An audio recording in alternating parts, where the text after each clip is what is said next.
Nagkarambola sa Mindanao Avenue sa Quezon City ang nasa 8 sasakyan. Ang punot dulo umano ng aksidente, isang truck na nawala ng preno.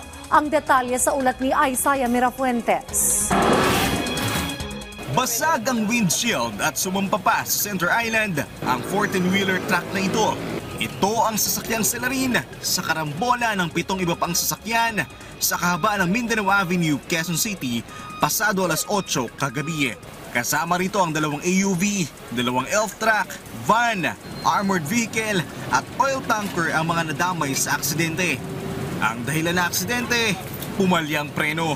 Sa kwento ng bayaw ng driver ng truck na siya ring pahinante nito, hindi gaanong mabilis ang takbo nila.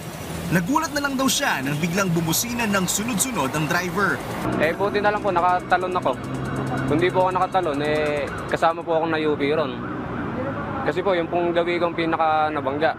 Galing Bulacan ang truck na magdi-deliver lang sana ng mga feed sa Cavite.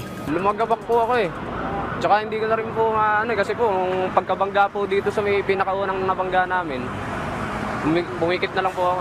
Akala ko po, mamamatay na ako Dahil sa aksidente, nagkagalo sa katawan ng pahinante. Maliban sa kanya, may 3 iba pang sakay ng mga nabanggang sasakyan ang sugatan. Kaagad naman silang dinala sa ospital. Yung nangyari kasi doon lang ako sa kaliwa, going left to Congressional. Nakapila lang kami doon. Tapos hanggat sa may narinig kami na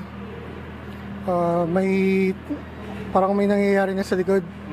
So bigla na lang kaming tinamaan sa likod. Tinamaan ako. Ako yung pinakaling tinamaan. Tumakas ang driver ng truck habang sinusuri ng mga medical team ang kanyang pahinante. Nagdulot ng mabigat na trapiko ang karambola sa southbound lane ng Mindanao Avenue. Maghahating gabi na nang naalis ang mga nagkarambolang sasakyan. Tinutugis ng umiskapong driver na posibleng maharap sa patong-patong na kaso.